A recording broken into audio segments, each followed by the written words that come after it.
You're busy.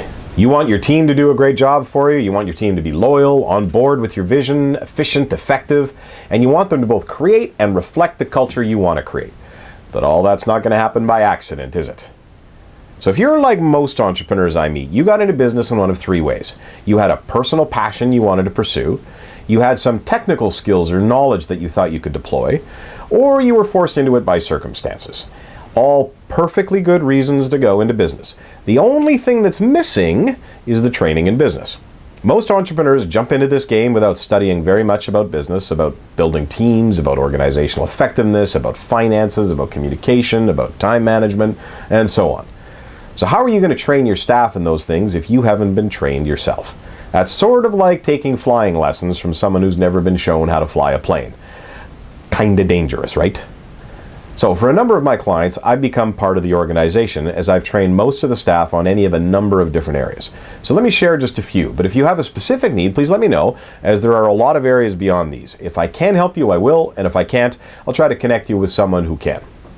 Now the first and largest training is what I call a team focus day.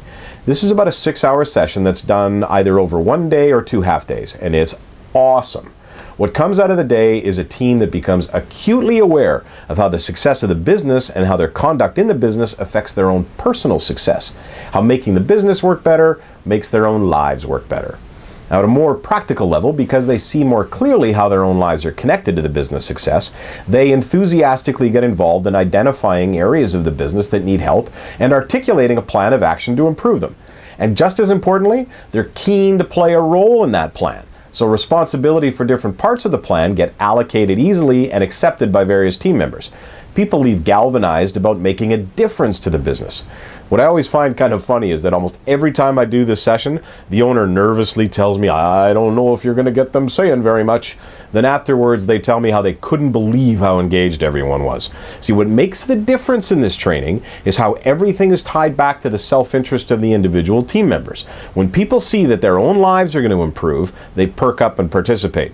So if your team isn't aware of, isn't fully bought into, or isn't actively participating in the achievement of your goals, you really need to do this training. So the next training is around values and culture. A lot of people think that introducing values into an organization is a bit of a kumbaya exercise that just makes people feel good like a fuzzy warm blanket. Nothing could be further from the truth. Let me tell you a quick story. A client of mine said to me at the start of one of our meetings, "Warren, we need to work on some systems." Now, I was kind of surprised, as this is an organization with a lot of processes. She said they had a big problem, and I won't bore you with all the details, but there was a breakdown in communication between account management, production, and client. The result was a huge amount of stress, a lot of finger pointing, and a whole lot of wasted time that required senior management's involvement. Now, this is a company that had done some really great work creating value statements, but not necessarily applying them. I took out their value statements and pointed to 3 of them. I asked if these 3 values had been followed, how long would this have taken? And there was this long, silent pause. My client then said rather sheepishly, about 12 minutes. Right, so do we really need more processes, or do we just need to live by our values? It was then that they realized that values is actually a tool for driving the bottom line. My clients who have drank the Kool-Aid on values have more motivated teams who are more productive, who help each other, who are easier to manage, and who create positive experiences for clients. The organizations have lower staff turnover, and I hear way fewer complaints and concerns about staff problems than in the organizations that haven't done this work. Now, a lot of big consultancies will take 3 months and charge you tens of thousands of dollars to do this work. Over the years, I've developed and refined a process that allows a group to develop their vision and values within a single 3-hour session plus 1 refinement exercise. It's killer. In fact, I taught this to a group of coaches who described it as the most powerful innovation they'd seen in years. And it's for the simple reason that it's fast, easy, and makes the business work more effectively. So if you think building your culture around values will make your life better and your business easier, contact me using the form below. So the next area is sales training. Now here's something fascinating. I've worked with salespeople who were actually succeeding in selling $3 million a year, but who had no sales training and were leaving lots of money on the table as a result. I've worked with sales teams who were 100% commission, but had no sales process. I've worked with owners who were responsible for bringing in all the work of the business, but never had any basic techniques or training in sales. I fondly remember one owner whose conversion rate we tripled in 1 meeting. There are a lot of negative stereotypes and bad thinking about salespeople and sales in general. These lead far too many salespeople to put on kind of what I call a sales persona, a way of behaving and interacting that they think is how a good salesperson should act.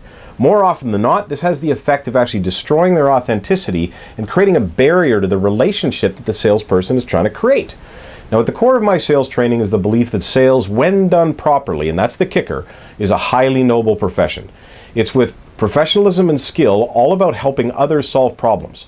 The core responsibility of the salesperson is to understand the pain, the need, the desire of the customer, and then to find a solution that answers that need or desire.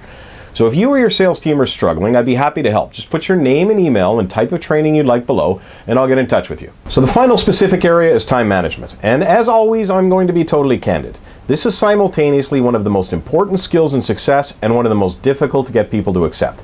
Because it involves daily habits, people are incredibly resistant, not to the idea of it, but to its implementation.